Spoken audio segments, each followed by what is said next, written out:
தமிழ்நாடு பல்வேறு வளர்ச்சி திட்டங்களை இழந்து வருகிறது. மெட்ரோ ரயில் திட்டங்களை இழந்திருக்கிறது. ரயில்வே வழித்தடங்களை இழந்திருக்கிறோம்.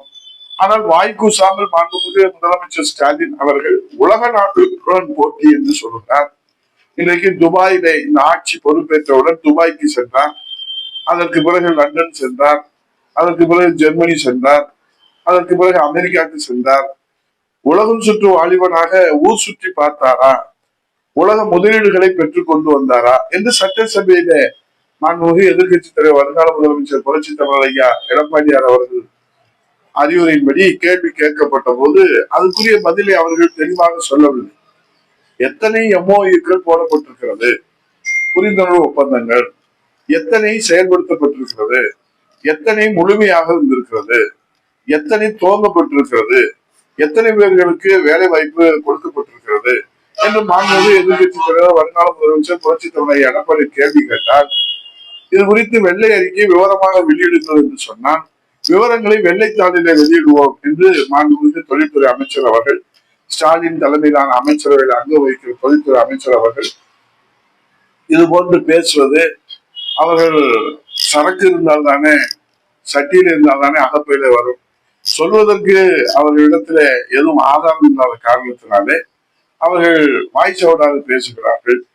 ஆக இன்றைக்கு உலக நாடுகளோடு ஸ்டாலின் அவர்கள் போட்டி என்று சொல்வது, தமிழ்நாடு இன்றைக்கு இந்திய அளவில கடன் வாங்குவதில முதலிடத்தில் இருக்கிறது. உலக அளவிலே கஞ்சா விற்பதில, போதைப் பொருள் வசதிகளை விற்பதில முதலிடத்தில் இருக்கிறது. இதுதான் ஸ்டாலின் ஆட்சியுடைய சாதனை. தமிழ்நாட்டு மக்களுக்கு கிடைத்திருப்பது வேதனை. இதற்கு வரப்போகிறது நமக்கு தீர்வு. புரட்சி தலைவர் எடப்பாடியார் தலைமையில் 2026 தேர்தலில் நாம் வெற்றி வாகை சூடி இரட்டை இலை மலரச் செய்வோம். அம்மாவினுடைய ஆட்சி, புரட்சி தலைவர் எம்ஜிஆருடைய ஆட்சி, புரட்சி தலைவர் எடப்பாடி தலைமையில தேசிய ஜனநாயக கூட்டணி நம்முடைய புரட்சி தலைவர் எடப்பாடியாரை முதலமைச்சர் அரியணையை அமர்த்துவதற்கு அல்லும் மகளும் அயராது உழைத்துக் கொண்டிருக்கிறார்கள். ஆகவே உண்மையை உறக்க உலகத்திற்கு சொல்ல வேண்டும். ஆகவே உண்மை உறங்குகிற போது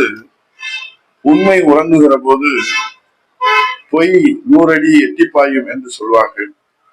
ஆகவே உண்மை உறங்கினால் பொய் எட்டிப்பாயும்.